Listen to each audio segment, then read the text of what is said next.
Olá pessoal, então estamos aqui na frente do nosso laboratório de Química e hoje nós vamos começar a nossa unidade 2. Antes de iniciar a nossa unidade 2, eu gostaria de recapitular alguns pontos importantes referentes à unidade 1. O que nós conversamos lá na unidade 1? Nós falamos da importância do engenheiro, da importância da química experimental, da química em si, para a rotina, para o trabalho de um engenheiro. Falamos sobre as regras de segurança, enfatizamos que antes de entrar num laboratório é importante que nós conheçamos algumas regras, alguns princípios básicos que sejam capazes de proteger a nossa saúde, a nossa segurança. Nós também salientamos sobre a ficha de segurança de produtos químicos, que é a FISPIC, que é uma ficha que traz informações sobre os produtos químicos e traz, além disso, informações sobre segurança, para nos proteger contra os riscos que o laboratório pode nos oferecer, indicando o uso de alguns EPIs, alguns EPCs.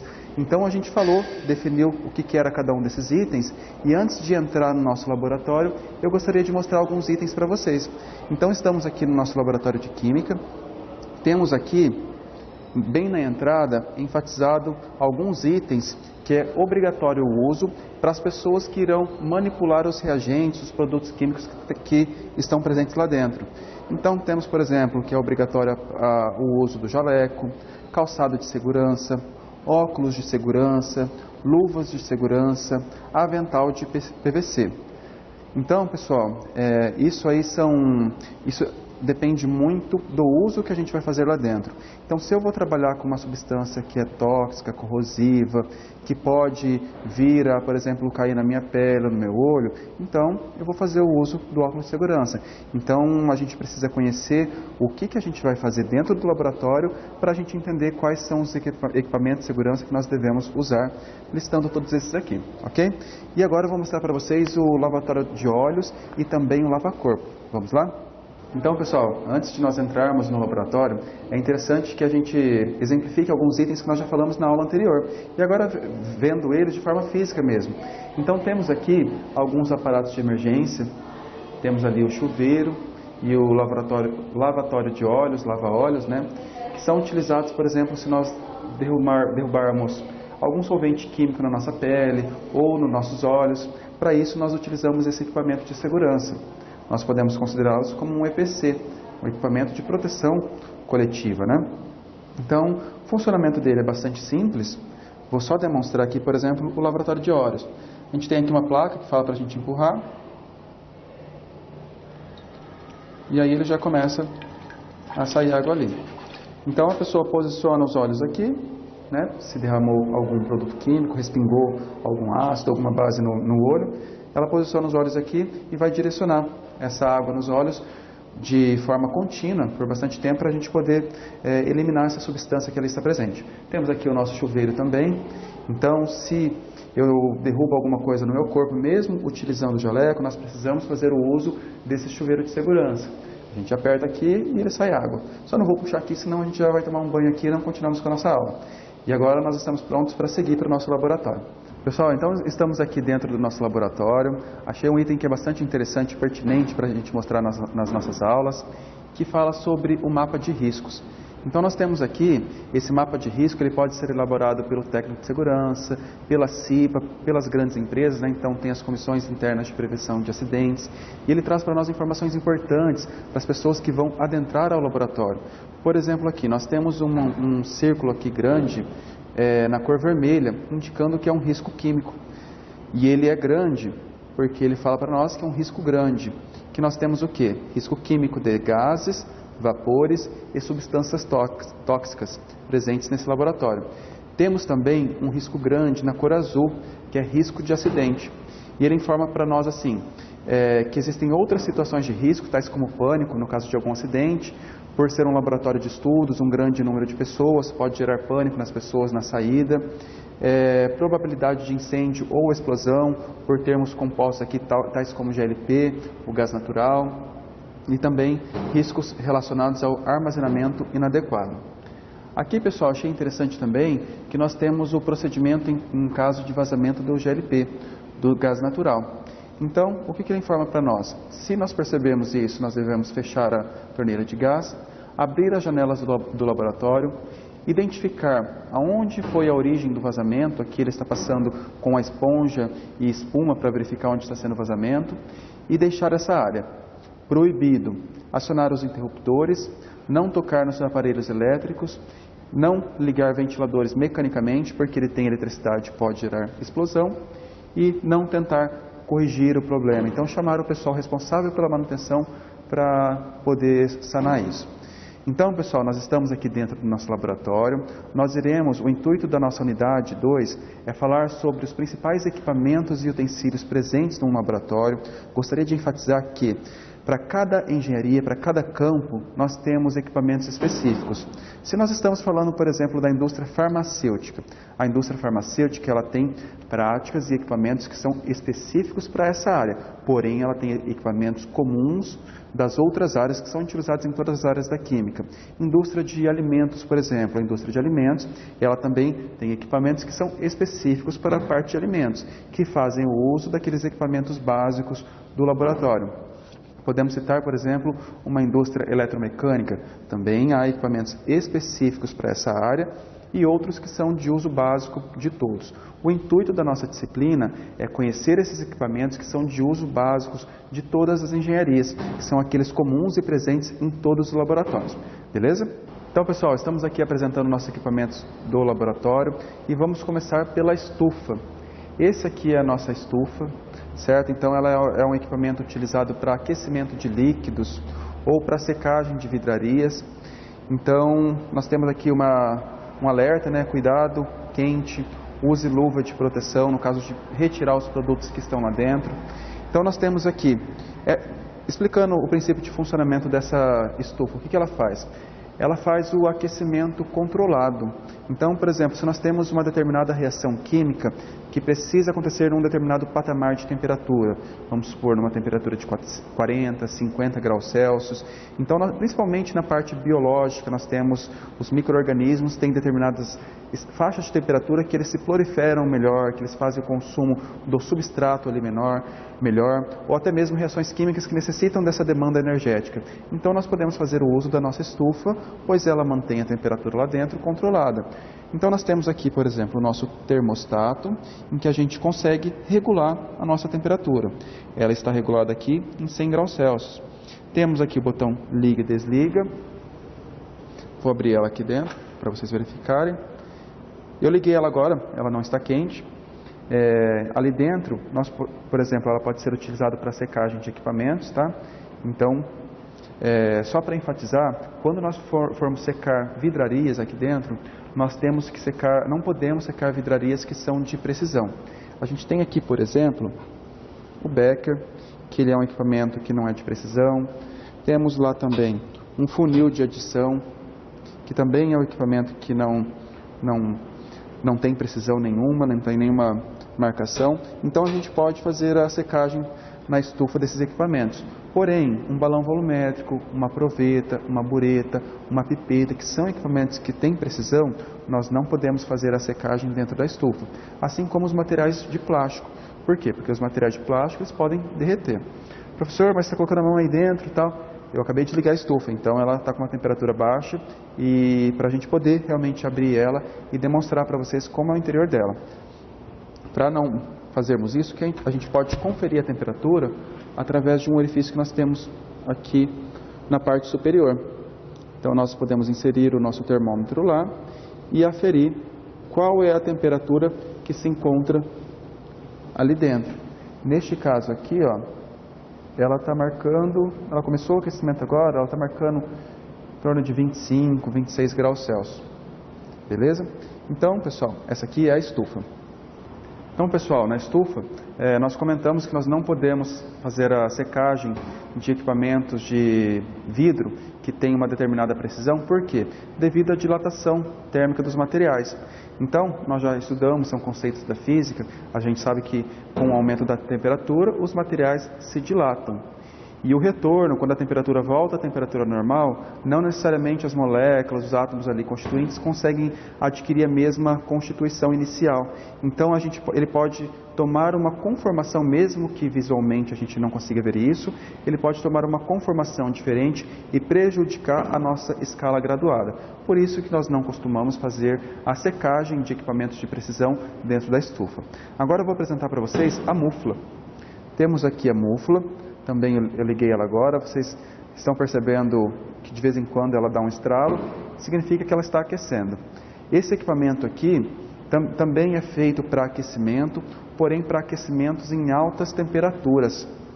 Então, por exemplo, se nós temos algum material sólido que possui compostos orgânicos voláteis, por exemplo, a gente pode promover uma reação chamada de calcinação, que é o quê? Que é a gente fazer com que esses compostos orgânicos voláteis, ou seja, que se volatilizam, saiam do nosso composto para a gente medir qual é a massa realmente daquele composto sem esses compostos orgânicos voláteis. A gente pode utilizar a mufla para, por exemplo, amostras que estão úmidas, fazer a secagem, né? Então são diversas aplicações para a mufla. Vocês podem perceber que ele é um equipamento bastante robusto. Nós temos aqui na lateral uma mensagem de advertência que fala cuidado, superfície quente, assim como nós indicamos na aula anterior, né, que equipamentos que são quentes precisam estar identificados. Temos aqui o nosso controle para regulagem da temperatura, certo? Nosso botão liga e desliga. Ela não está quente, que eu liguei ela agora, eu posso abrir ela aqui. Nós temos aqui, é importante também, disponível a luva. Então, essa luva aqui, ela nos protege contra superfícies muito quentes. Vou colocar a título de demonstração, mas nós não temos nenhum material ali porque eu liguei ela agora há pouco. Então, a gente faz a abertura dela aqui na lateral. Toda a superfície interna dela, vocês podem ver que é uma área bem pequena para o tamanho do equipamento, é refratária para conservar a temperatura ali dentro e para a gente conseguir chegar em casas ali de 1000 graus Celsius, por exemplo. Certo? Então, essa aqui é a mufla, utilizamos para reação de calcinação, para retirar a umidade de amostras, retirar compostos orgânicos voláteis, entre outras aplicações. Beleza, pessoal? Pessoal, esse aqui é o banho-maria. Esse equipamento também é utilizado para aquecimento, só que ele é utilizado para um aquecimento mais brando. Como que se dá esse aquecimento? Então, nós temos aqui a tampa que protege o que está aquecendo aqui. Temos aqui adaptado um suporte para tubo de ensaio, certo? E ali dentro do nosso equipamento nós temos água. Então nós temos a água ali dentro, que nós promovemos o aquecimento dessa água. Essa água, a gente sabe que o calor específico da água é bastante grande, então ela aquece de forma bastante gradual, de forma lenta, e transfere o calor para o nosso tubo de ensaio, para o composto que nós temos lá dentro. Então ele é um aquecimento que tem uma rampa de duração bastante lenta.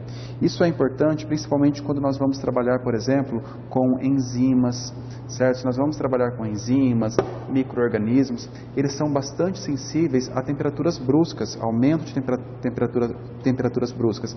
Eles podem se desnaturar. Então a gente precisa utilizar, por exemplo, um equipamento que faça esse equipamento bastante lento, brando. Nós utilizamos esse equipamento para aquecimento também de compostos que são inflamáveis. São aqueles que têm um baixo ponto de fulgor, que pode, por exemplo, estar na fase líquida e começa a liberar uma quantidade de vapor aqui para a nossa atmosfera, uma quantidade de vapor suficiente que pode se tornar explosiva, com uma fonte de aquecimento, uma fonte de ignição. Então a gente pode utilizar esse equipamento, por exemplo, para fazer o aquecimento do éter etílico, que é um composto que tem esse ponto de fulgor que causa essa situação.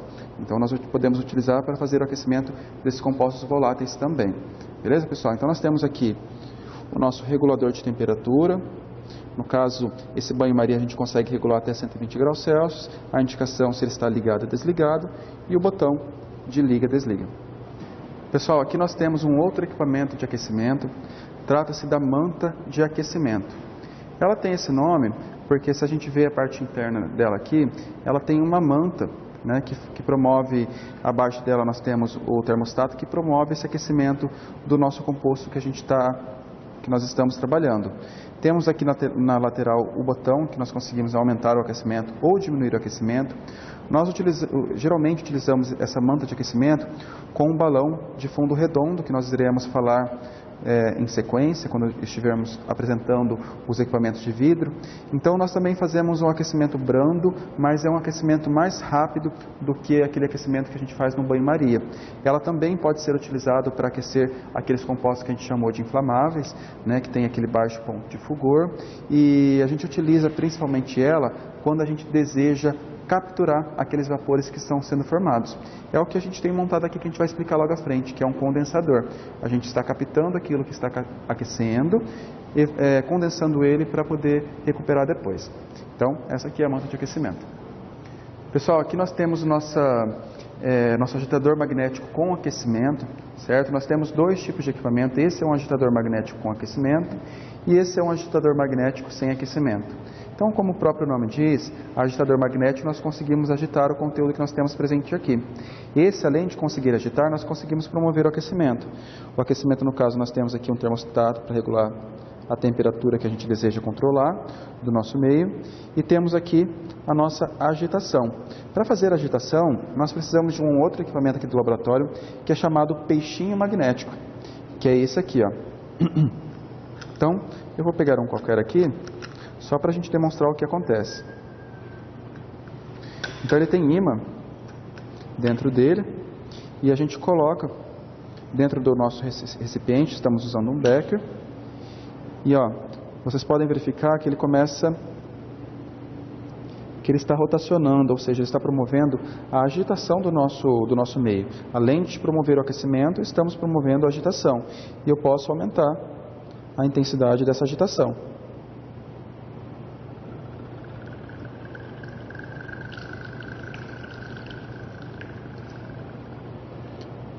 Então, a forma de agitação, de que jeito que vai ser feita, tudo depende do uso, da reação química que nós estaremos realizando nesse equipamento, e sendo que ele nos permite também fazer o aquecimento.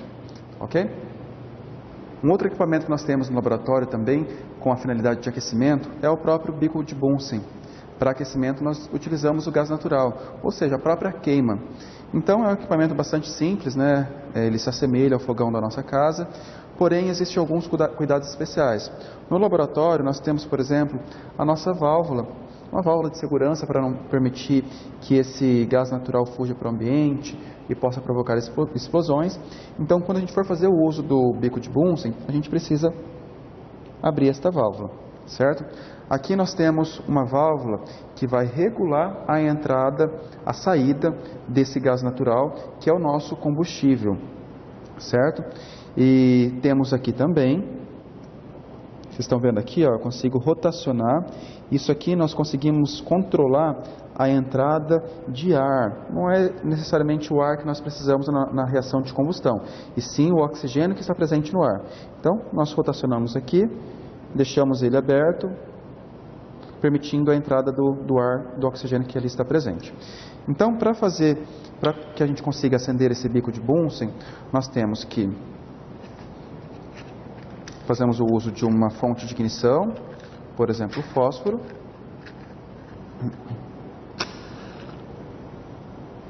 E nós ligamos o nosso combustível, que é o gás natural, certo?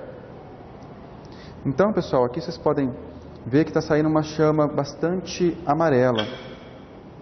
Essa chama amarela, ela não tem poder de aquecimento. É uma temperatura bastante baixa, né? Uma combustão que não está completa. A gente pode perceber isso pela fuligem que está sendo liberada. A gente pode observar uma fumacinha preta saindo, indicando que o nosso processo de combustão não está completo. Se a gente coloca uma vidraria para fazer o aquecimento sobre essa chama, nessa coloração, ela vai ficar toda preta embaixo, adquirir essa fuligem, porque a combustão não está sendo completa e a temperatura está baixa. Então, nós precisamos adicionar um outro elemento para garantir essa combustão, que é o quê? A entrada de ar. Maximizar essa entrada de ar, que é o que a gente vai fazer aqui agora. Vocês perceberam que quando nós permitimos uma maior entrada de ar, a gente conseguiu regular a temperatura da nossa chama. Essa temperatura azul, ela tem uma temperatura muito maior, um poder de aquecimento maior, e mostra para nós que a combustão está completa. Geralmente nós utilizamos esse aparato com o nosso tripé, e a nossa tela de amianto. Então é uma tela metálica com uma superfície que é capaz de distribuir o calor. A gente coloca aqui em cima. Então a gente pode colocar o nosso meio racional, o Becker, Erlenmeyer, aquilo que a gente deseja fazer o aquecimento dessa forma aqui. Beleza? Pessoal, então temos aqui a parte das nossas balanças. Temos diversos tipos de balanças, temos as balanças que são analíticas, que ela tem uma maior precisão, a gente pode ver que ela tem um maior número de casas decimais. Qualquer movimento que a gente promove nessa balança, a gente vê que ela muda aqui a sua configuração, indicando que a precisão está menor. As balanças elas precisam ser fixadas em uma bancada que é fixa, não pode ser uma bancada móvel para não ter, por exemplo, a gente não conseguir mexer, porque o próprio movimento, por mínimo que seja, atrapalha na nossa leitura, pois nós estamos trabalhando com 4 algarismos após a vírgula, então a precisão é bastante grande. Temos aqui alguns modelos de balança analítica.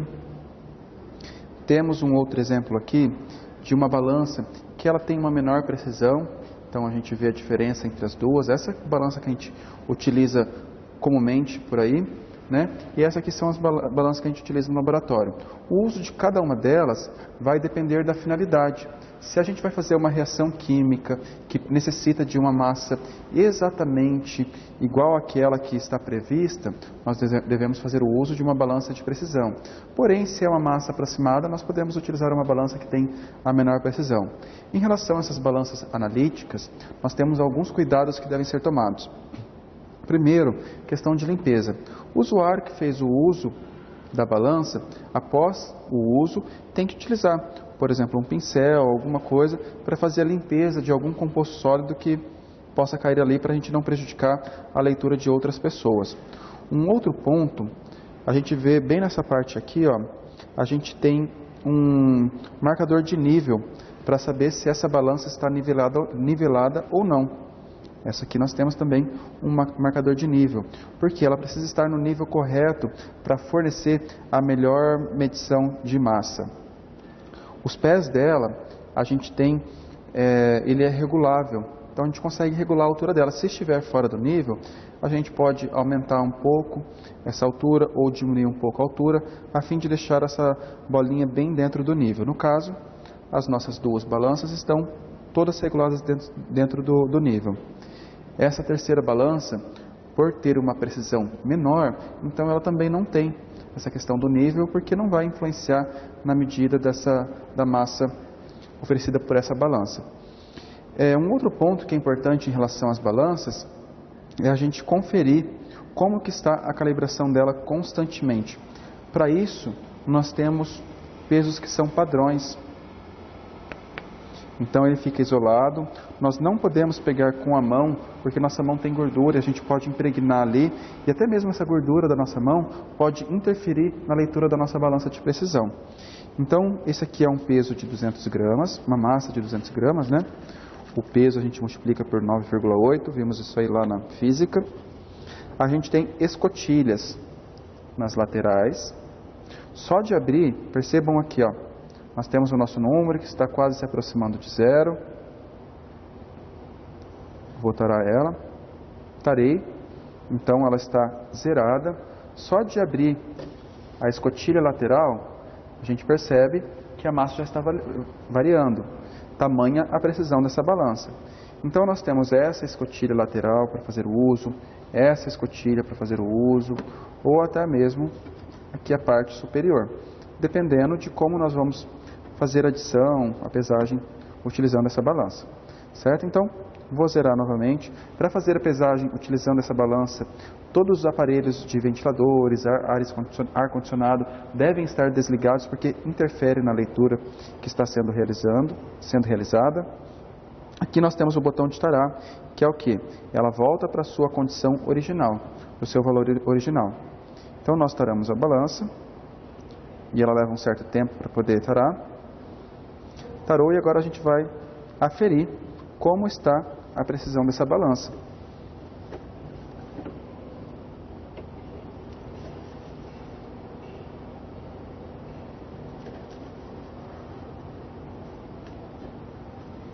nós colocamos no interior da nossa balança uma massa que a gente tem certeza que tem 200 gramas e ela está mostrando para nós 199,9988 gramas.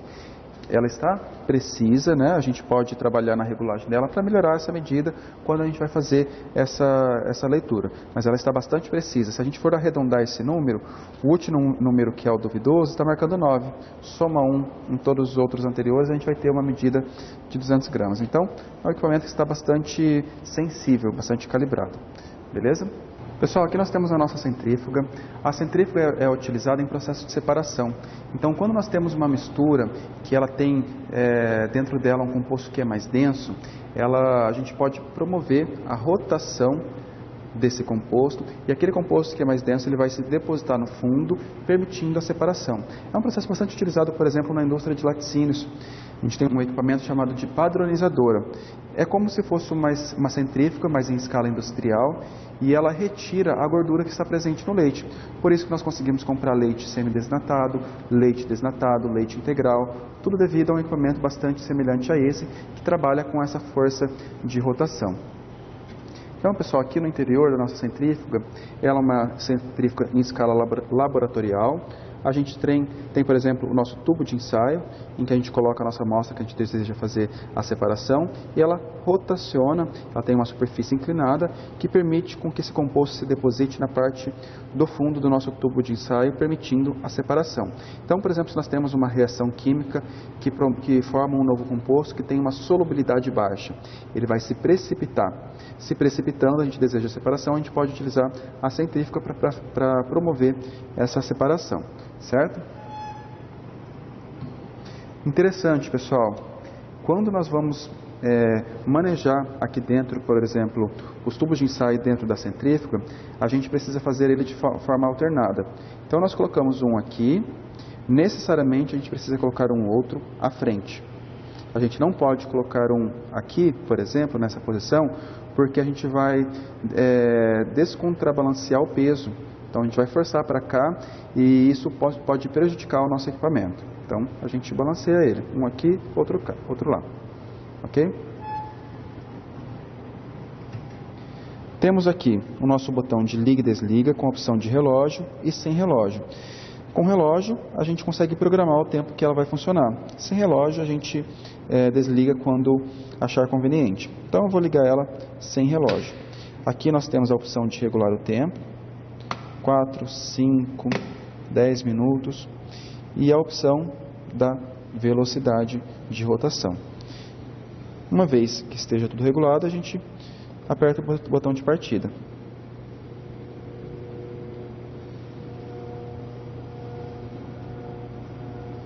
Então ela está rotacionando numa velocidade mais baixa e naquele botão que eu apresentei para vocês da velocidade, eu vou aumentando a velocidade dela.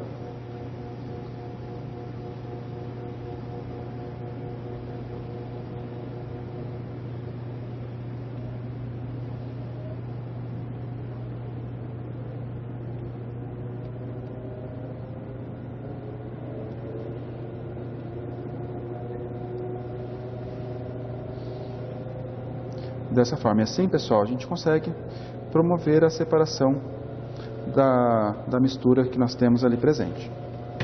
Certo? Então, essa é a nossa centrífuga. Pessoal, temos aqui um outro equipamento do nosso laboratório, que é o termômetro.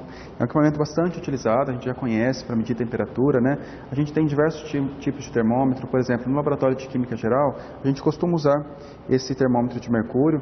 Nós temos aqui o bulbo de mercúrio. Então, o aumento da temperatura faz com que ocorra a dilatação térmica do mercúrio que está aqui presente.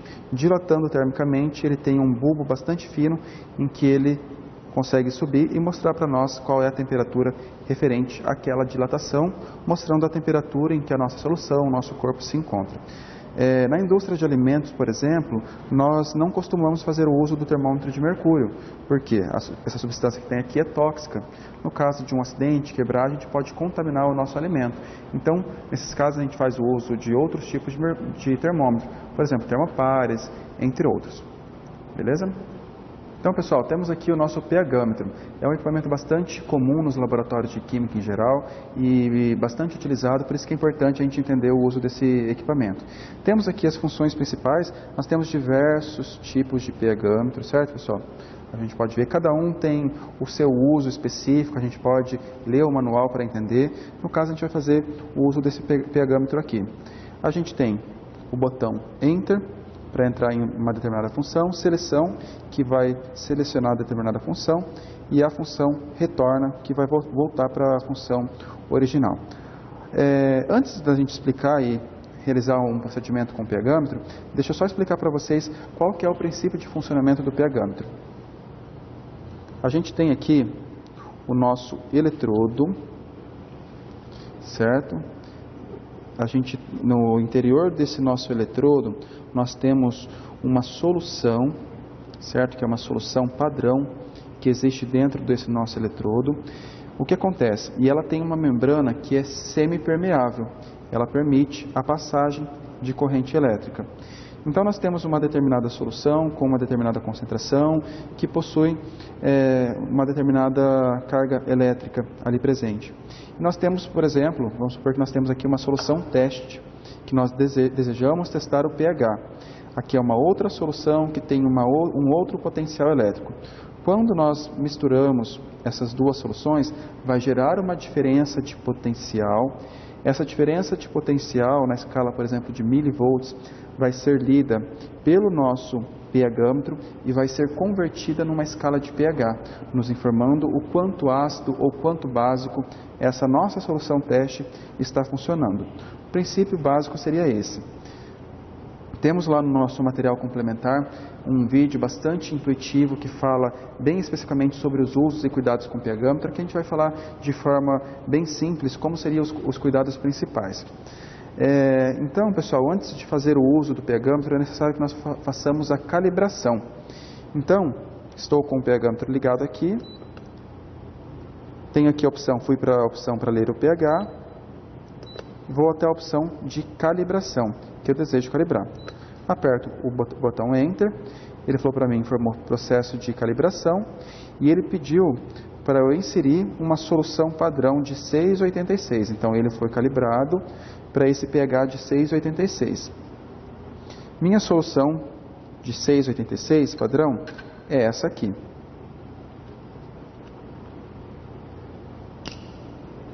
Então agora estou manipulando reagentes químicos e estou fazendo uso da nossa luva de proteção.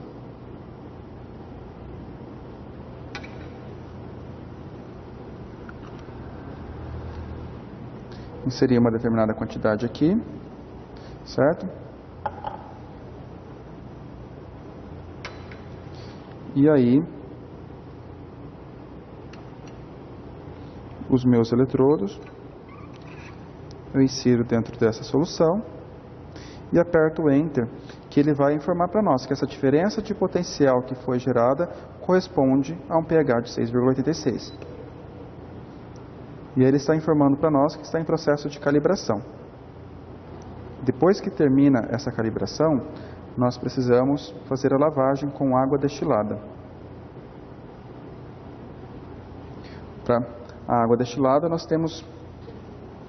utilizamos a piceta. Eu trouxe um exemplo aqui, enquanto ele calibra, da água destilada, e um outro uso da piceta, por exemplo, com álcool 70%. A gente consegue perceber a diferença pela coloração e a importância de nós termos registrado aquilo que é, porque nós poderíamos utilizar o álcool ao invés da água. Então nós vamos utilizar a água destilada e o álcool a gente deixa para lá. Primeira calibração ele mostrou para nós que foi aceito. Então, pessoal, ele pediu para nós agora a próxima faixa de pH que a gente deseja calibrar. Ele mostra a opção do 4, do 9 ou do 10. A gente vai escolher o 10, por exemplo. Então, nós estávamos com a solução padrão de 6,86. Eu tenho que retornar ela.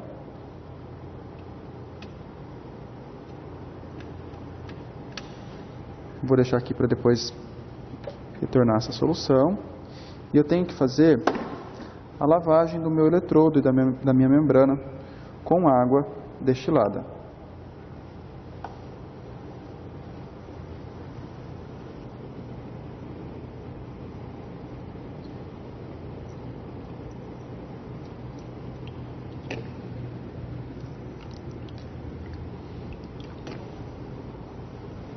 Fizemos a lavagem.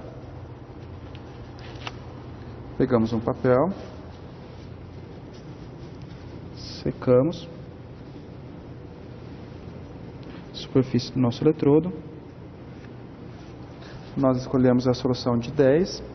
Então, eu vou pegar a solução padrão de 10. Pega 10, que é essa aqui.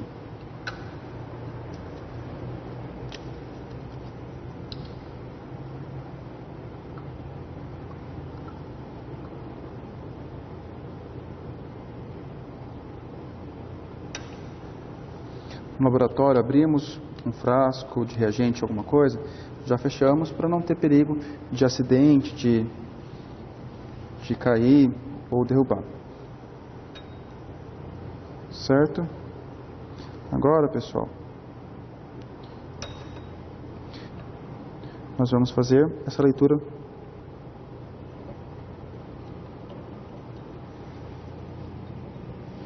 no pH padrão 10. Então, já está selecionado a pH 10 e eu peço para ele calibrar em 10.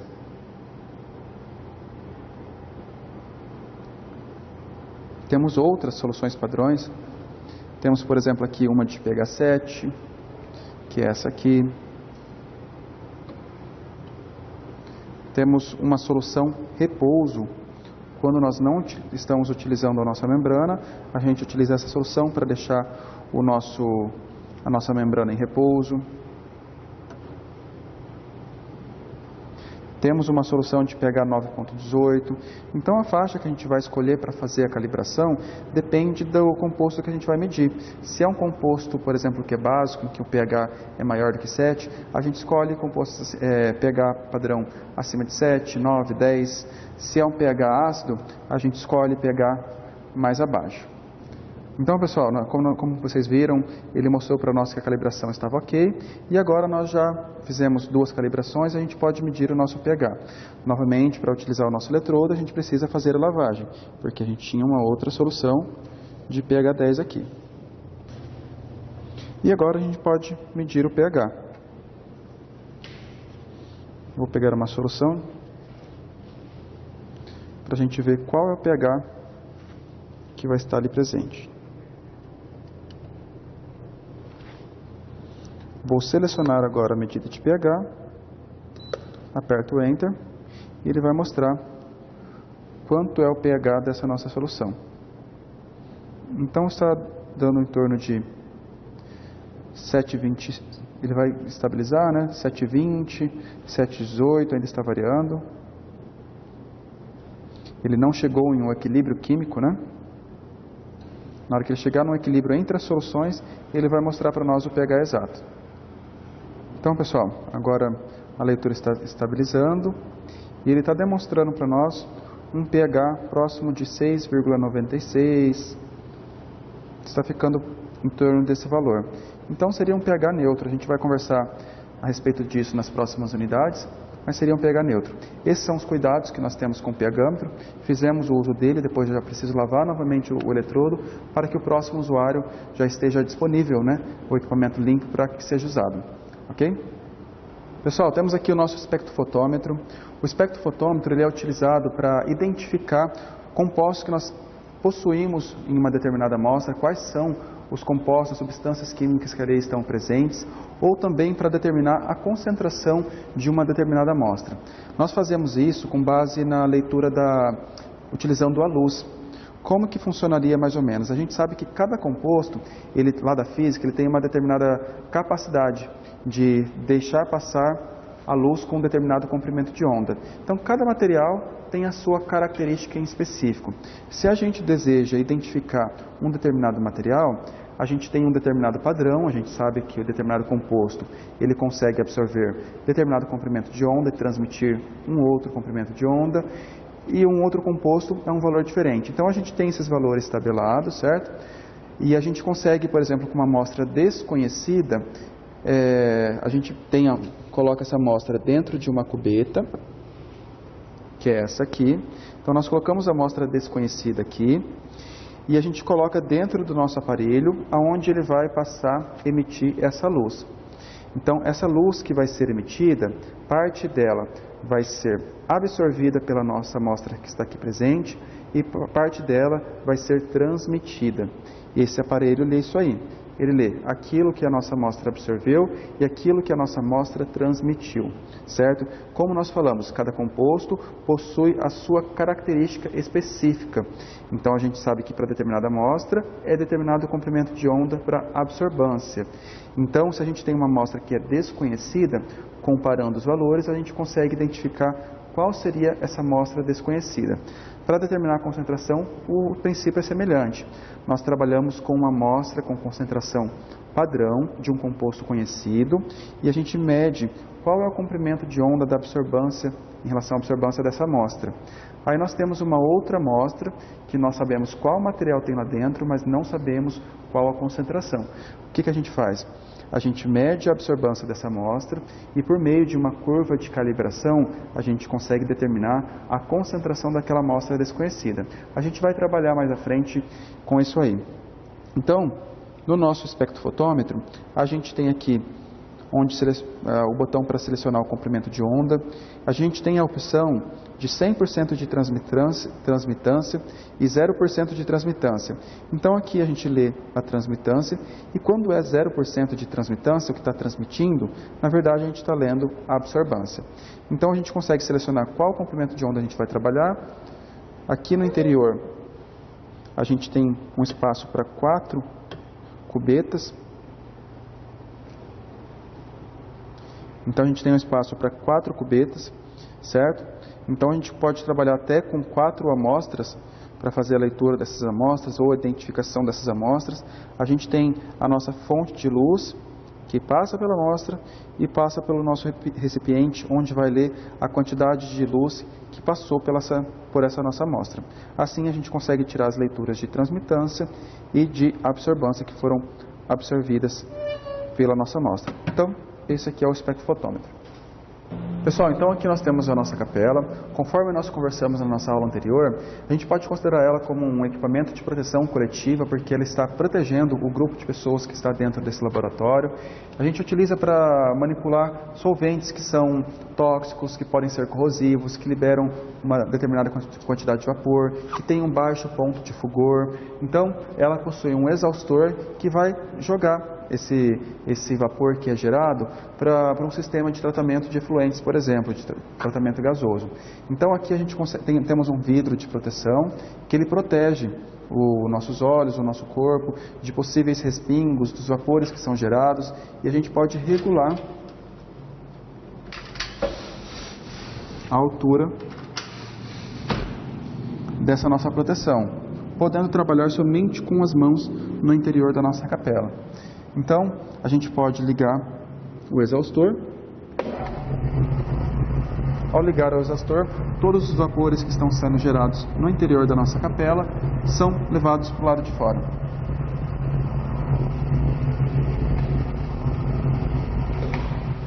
Então, pessoal, é isso. Essa é a nossa capela. Pessoal, então falamos até agora dos principais equipamentos existentes no laboratório e agora a gente vai entrar na parte de utensílios. Sejam os utensílios fabricados em vidro, utensílios fabricados em materiais que são refratários, utensílios fabricados em plástico, metais. A gente vai dar um panorama geral desses principais equipamentos que são básicos no laboratório de Química. Então, a gente vai iniciar a nossa conversa falando sobre os materiais que são fabricados em vidro. Então, os materiais fabricados em vidro, ele tem uma boa resistência térmica, tem uma boa resistência mecânica, então ele é bastante duro, né, rígido, e ele também tem uma boa resistência em relação a reagentes químicos, sendo atacado pelo ácido fluorídrico. Então, é um composto que a gente deve evitar porque ele ataca o silicato presente ali do vidro. Ok? Então, para iniciar os nossos estudos, a gente vai falar sobre o tubo de ensaio. Então, nós temos aqui tubo de ensaio. Também podemos ter tubo de ensaio em plástico, aqui nós temos ele em vidro. O tubo de ensaio, nós utilizamos para reações químicas em que nós chamamos elas de qualitativa. Nós temos reações na parte da química que são qualitativas e quantitativas. Qualitativas são aquelas que a gente observa a formação de um composto pela mudança da cor, pela formação de um precipitado, pela mudança das características da nossa solução. Então, a gente percebe sim ou não. Quantitativa é quando a gente deseja determinar a quantidade formada. Então, geralmente, com tubos de ensaio, a gente trabalha com análises que são qualitativas. Formou ou não? Precipitou ou não? Então, a gente trabalha com os tubos de ensaio. Temos também os Beckers. Então, tem aqui o Becker. Tem 3 modelos de Becker aqui. Um de um menor volume, de 25 ml. Esse de 250, de 500. Temos de outros volumes também. Esse é um equipamento utilizado para separar compostos químicos. Por exemplo, eu tenho um determinado reagente e eu preciso medir ele numa proveta. Então eu posso separar inicialmente num Becker, que ele me facilita esse trabalho. Ele pode ser utilizado também na dissolução. Se eu tenho um composto sólido e eu desejo dissolver, eu posso utilizar também um Becker para fazer esse trabalho. Eu posso utilizar para fazer reações químicas diversas, por exemplo, utilizando uma manta de aquecimento. Então nós podemos utilizar o Becker com vidro de relógio. Então os usos do Becker no laboratório são diversos. Ele tem uma escala que a gente pode observar aqui, que é 100, 150, 200, 250, 300. É uma escala que ela é pouco precisa. Ela não mostra para nós uma medida exata. É apenas para a gente ter uma ideia do volume que ali está presente. Então, nós não utilizamos o Becker para medir volumes, porque ele tem pouca precisão. Ele só nos dá uma ideia do volume, certo? Um outro equipamento é o Erlenmeyer, que é esse aqui. O Erlenmeyer ele também tem em diversos volumes, né? Aqui nós temos um, por exemplo, de 250 ml. Ele é bastante utilizado em processos que a gente deseja dissolver algum composto. Mas, professor, você falou que a gente pode fazer isso no Becker? Sim, mas o Erlenmeyer tem uma vantagem. Por ele ter aqui a superfície cônica em cima, abaulada, a gente consegue agitar a nossa amostra. E ela não vai sair para cima ou escorrer de forma facilmente, o que não ocorre com o Becker. Então, ela é bastante utilizada para isso, para processos de dissolução, utilizadas em processo de titulação, que a gente vai fazer mais à frente. Depois do Erlenmeyer, a gente tem as provetas. Temos aqui uma proveta. Temos aqui uma outra proveta com volume maior, certo? Essa proveta é de 500 ml e essa proveta é de 50 ml. Interessante ver que ela mostra para nós o erro. Esse já é um equipamento de maior precisão, então ele mostra para nós 50 ml mais ou menos 0,5. Por quê? Devido àquela dilatação térmica dos materiais. Isso acontece numa temperatura controlada de 20 graus Celsius. A gente tem esse erro aproximado. Então, se nós medirmos 50 ml, ela pode ter 50,05 ou 49,95. Então, ela pode variar nessa faixa, certo? Então, é um equipamento de precisão para medida de volume. Então, a gente consegue medir 10, 20 volumes diversos utilizando essa proveta. Depois, pessoal, nós temos as pipetas.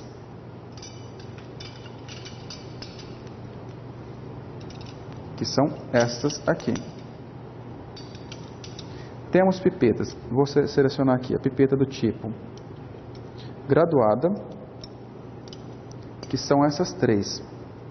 Vamos falar primeiro sobre a pipeta graduada. Temos aqui uma que nos dá, a gente consegue medir até 10 ml. Então, de 0 a 10 a gente consegue medir utilizando ela.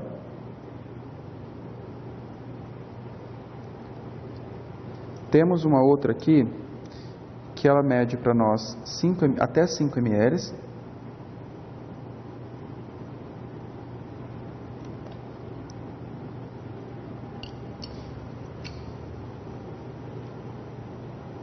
Temos essa outra, que é capaz de medir até 1 ml.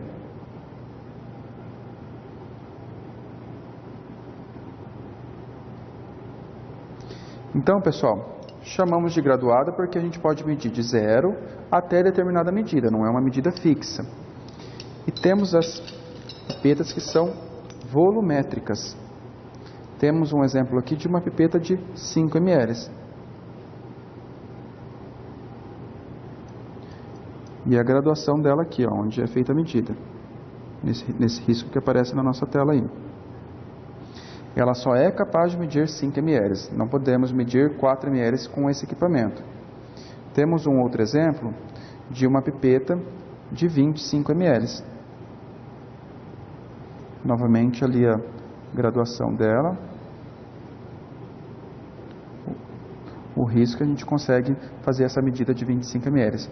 As pipetas do tipo volumétricas são mais precisas do que as pipetas graduadas. Então, se a gente precisa de um volume com bastante aferição, com bastante precisão, a gente dá preferência para esse tipo de pipeta. A gente tem diversos outros volumes. Basta a gente comprar, por exemplo, uma de 1 ml, 5 ml. A gente tem todos os volumes pequenos disponíveis para as pipetas. Em seguida, nós temos a bureta, que se trata desse equipamento aqui, pessoal. Ó.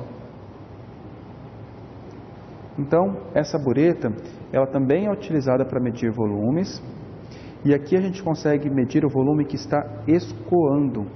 Como assim, professor? A gente tem essa torneira aqui, ó, que a gente pode abrir ou fechar, permitindo escoar o líquido pelo nosso equipamento. E a gente consegue medir o quanto que foi escoando, certo? Então é bastante simples. Só para exemplificar, vou colocar um pouco de água destilada.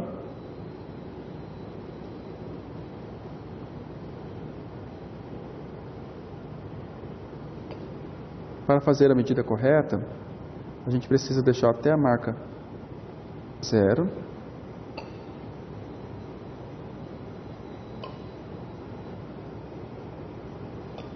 Passou, não tem problema. O que a gente faz? A gente pega, deixa eu pegar um becker aqui. A gente pega o nosso becker e faz ela escoar até chegar na medida 0 lá. Então estou abrindo a torneirinha aqui.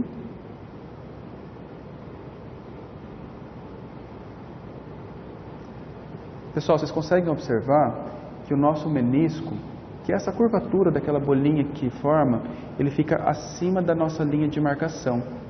Então, essa é a indicação da medida correta dos nossos equipamentos no laboratório, seja bureta, seja proveta, qual equipamento que for. Então, a gente deixa ela, aquele menisco, acima da nossa linha de marcação. E agora aqui a gente pode escoar. Estou fazendo uma reação química com agitação, por exemplo, e aí eu consigo escoar e deu o ponto de viragem, mudou a cor. Aí eu paro e consigo medir qual foi o volume que a gente utilizou nesse processo. Fiquem tranquilos que a gente também vai usar esse equipamento mais à frente. Um ponto importante a respeito da bureta é aqui, ó. Nessa válvula dela, aqui nós não ficamos, mas quando nós enchemos ela com determinado reagente, ela pode ficar uma bolha de ar que interfere na nossa leitura. Se a gente percebe essa bolha de ar nessa região, a gente precisa abrir essa válvula, deixar escoar até sair essa bolha de ar, para então completar o volume do nosso equipamento, da nossa bureta. Agora o balão volumétrico, pessoal. Temos aqui 3 balões volumétricos, um de 100 ml, outro de 250, outro de 1000. Nós utilizamos esse equipamento para o preparo de soluções. Então nós adicionamos aqui dentro uma determinada massa do soluto e completamos até a medida, até a marquinha dela ali, ela tem um risco, certo? Está vendo o risco ali? A gente completa até o risco, levando em conta aquela consideração do menisco que a gente comentou, com um solvente, que geralmente é o solvente universal, água, que a gente utiliza. E assim a gente consegue preparar soluções. Fiquem tranquilos também que nós teremos práticas destinadas para preparar soluções com concentrações diversas. Nós temos o balão de fundo chato e o balão de fundo redondo. Aqui nós temos um balão de fundo chato. Ele tem esse nome por quê? Porque o seu fundo, ó, ele é chato. Então, é para fazer aquecimento de soluções líquidas, né? E quando a gente deseja fazer a recuperação do vapor que é gerado. O balão de fundo redondo, a gente vai demonstrar num equipamento que está montado mais à frente. Vamos lá? Então, esse é o equipamento de fundo redondo. Ele possui o fundo redondo, certo? É a única diferença dos dois. Ele está aqui numa manta de aquecimento. Então, ele promove o aquecimento e o vapor que é gerado a gente deseja recuperar por meio de um condensador, que eu já vou aproveitar e falar agora. Nós íamos falar mais à frente, mas aqui a gente tem um condensador. Então nós temos um sistema de aquecimento, nossa manta de aquecimento, aquecendo a nossa mistura. Nessa mistura nós temos um composto, podemos ter um composto com maior ponto de ebulição, que vai evaporar mais facilmente passando pelo nosso evaporador. Vocês veem que nós temos água aqui? Essa água a gente faz com que ela circula e ela consegue condensar o vapor que está sendo gerado. Esse vapor nós conseguimos separar num sistema, num becker, por exemplo, para conseguir medir a quantidade que tinha desse composto orgânico que era mais volátil. Então, só para a gente ligar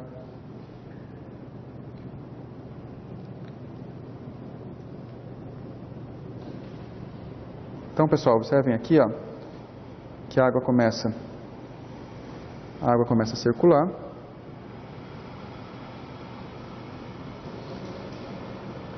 E assim ela vai se renovando, fica uma água com temperatura fria, ela não esquenta, e a gente consegue fazer a condensação desse vapor que é gerado pelo nosso balão de fundo redondo.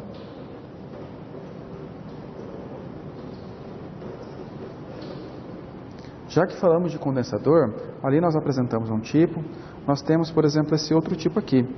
Vocês veem que internamente a gente tem um emaranhado, né, de vidro que aumenta a superfície de troca térmica. Então esse condensador tem uma eficiência de troca térmica, consegue condensar muito mais vapor quando comparado ao anterior, porque a área de troca térmica desse condensador é maior do que desse outro anterior que nós mostramos. Kitasato, pessoal, nós temos aqui o nosso Kitasato. Ele parece com um Erlenmeyer, porém ele tem essa saída lateral. Nós utilizamos esse equipamento em processos de filtração para separar misturas em que tem um composto que pode ser separado por uma membrana que permite a passagem do solvente e retém ali esse composto que está retido. A gente vai demonstrar o uso desse Kitasato lá no equipamento em funcionamento. Vamos lá? Então, pessoal, nós temos aqui o nosso Kitasato. Como nós falamos, ele tem essa saída lateral que é ligada em uma bomba que faz o vácuo. Então ela retira o ar que está lá dentro, retirando o ar que está dentro desse Kitasato, ele consegue puxar a nossa solução que está aqui em cima para que a filtração ocorra de forma mais fácil e mais rápida. Certo? Trouxe um exemplo aqui, só para exemplificar, de água com areia. Deixa eu só conferir se nosso equipamento está ligado. Então, temos aqui nosso papel filtro. Nós primeiramente devemos molhar para que ela possa aderir. Então, pessoal, para poder medir, eu quero medir, por exemplo, a massa de areia que nós temos misturadas ali. Primeiro a gente pesa na nossa balança lá de precisão, nossa balança analítica, o papel filtro. A gente tem o peso do papel filtro, em seguida a gente vai fazer a filtração.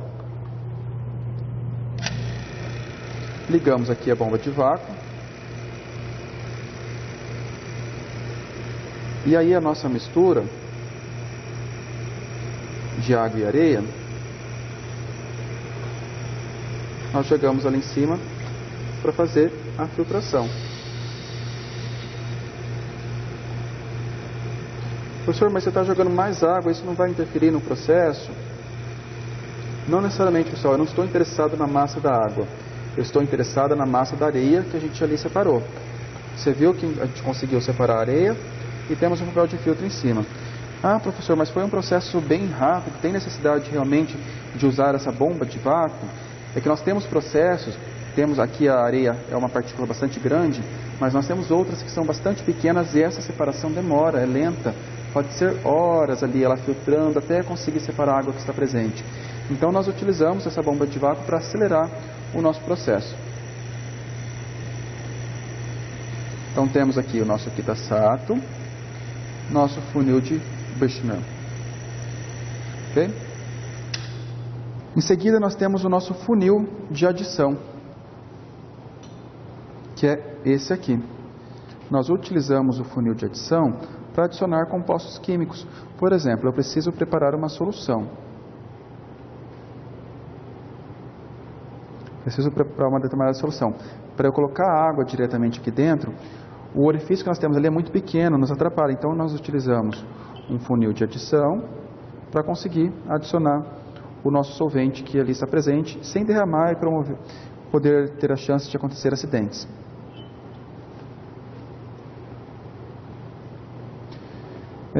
Temos também o nosso funil de separação, que é esse aqui. Esse funil de separação, ele parece bastante com a nossa bureta. Nós temos aqui também uma torneirinha. Ele permite que a gente separe compostos líquidos que são immiscíveis. Certo? O que são compostos immiscíveis? São aqueles que formam duas fases, que não se misturam. Um exemplo de compostos immiscíveis é o quê? É a água, que é polar, com, por exemplo, o óleo, que é a água que é polar, e o óleo que é apolar. Então, eles têm polaridades diferentes, eles não se misturam, e, por exemplo, na química pode ser interesse separar esses compostos e determinar a quantidade de óleo que nós temos presente nessa amostra. E é isso que a gente pode fazer.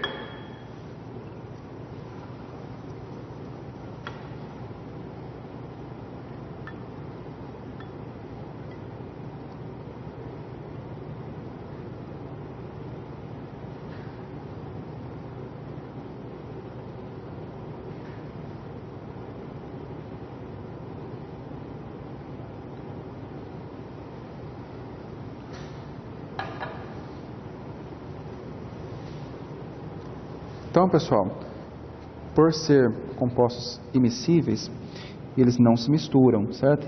E permite que a gente separe um, isso é bastante visual, do outro. O óleo, que é menos denso, fica na parte superior e a gente consegue separar a água, que é mais densa, na parte inferior. Abrindo essa torneirinha aqui, ó.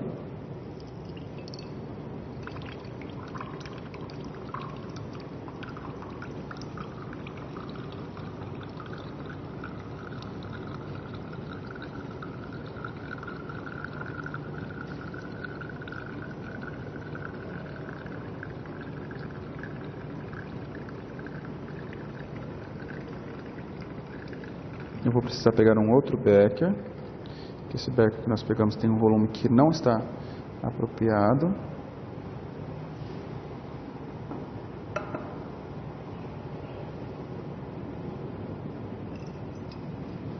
Ó, mais próximo e fechamos para conseguir medir a quantidade de óleo que nós temos nessa amostra, certo? Então, quando ele chega próximo, ele vai numa velocidade maior. E assim a gente consegue fazer a separação de compostos que são immiscíveis. O próximo funil de separação é o dessecador, que está na outra parte do laboratório. Vamos lá? Aqui, pessoal, nós temos o nosso exemplo de 2 dessecadores. Esse dessecador, ele promove o resfriamento, a gente pode fazer, por exemplo, o resfriamento de uma amostra com um ambiente de umidade controlada. A gente tem internamente aqui agentes que são dessecantes. Então, eles absorvem a água que está presente dentro desse ambiente, deixando uma umidade bastante baixa aqui dentro. Vamos supor que nós fizemos um processo de calcinação. Desejamos medir o quanto que nós retiramos de matéria orgânica volátil de um determinado sólido, de um composto sólido. Se nós deixarmos ele esfriar no ambiente, ele vai absorver água e vai atrapalhar a nossa medida. Então, nós devemos deixar dentro do nosso dessecador, que tem essa umidade controlada, para que a gente possa esperar esse composto esfriar para poder manipular ele. Ok? Então, essa é a função do dessecador. O condensador, nós já falamos, apresentamos o nosso condensador junto com a manta de aquecimento, mostramos como funciona o processo de condensação. Vidro de relógio. É esse equipamento aqui. Então, esse vidro de relógio a gente pode utilizar para medir a massa de amostras sólidas, utilizando a balança, por exemplo, ou até mesmo para tapar a superfície de um becker. Então, a gente pode utilizar assim para tampar essa abertura. Tem funções múltiplas. Bastão de vidro. Bastão de vidro. Nós temos um exemplo aqui, certo? Temos alguns que são mais finos. A gente utiliza para poder, por exemplo, mexer determinada amostra, ou até mesmo para adicionar. Por exemplo, eu tenho esse composto líquido nesse becker. Vamos pegar, por exemplo, a água que a gente tinha feito a filtração. E eu preciso adicionar ali. Para não ter perigo, vamos supor que é uma superfície que tinha um orifício pequeno, aqui que tem perigo de derramar, a gente direciona o nosso fluxo pelo nosso bastão de vidro. Não tem perigo de escorrer em outras áreas. A gente coloca ele dentro do equipamento.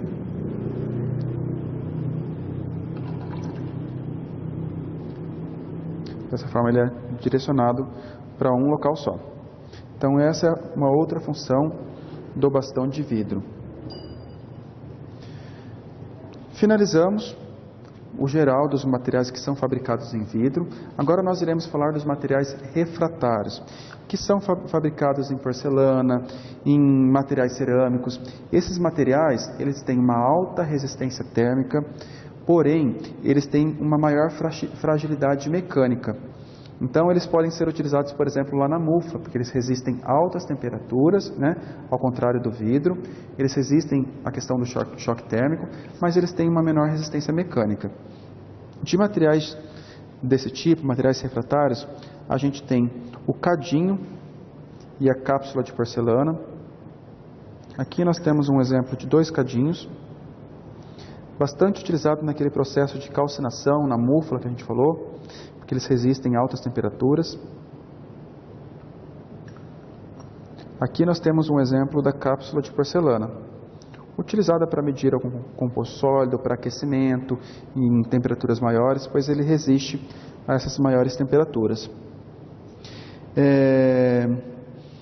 A gente pode utilizar também a cápsula de porcelana para evaporação de líquidos com alto ponto de ebulição, pois se ele tem um alto ponto de ebulição, o nosso vidro comum não iria resistir a essa temperatura.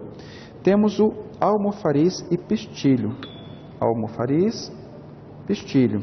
Isso aqui a gente utiliza para triturar compostos químicos que estão na fase sólida, deixar eles com uma área superficial menor. Então a gente pode utilizar isso aqui para essa finalidade.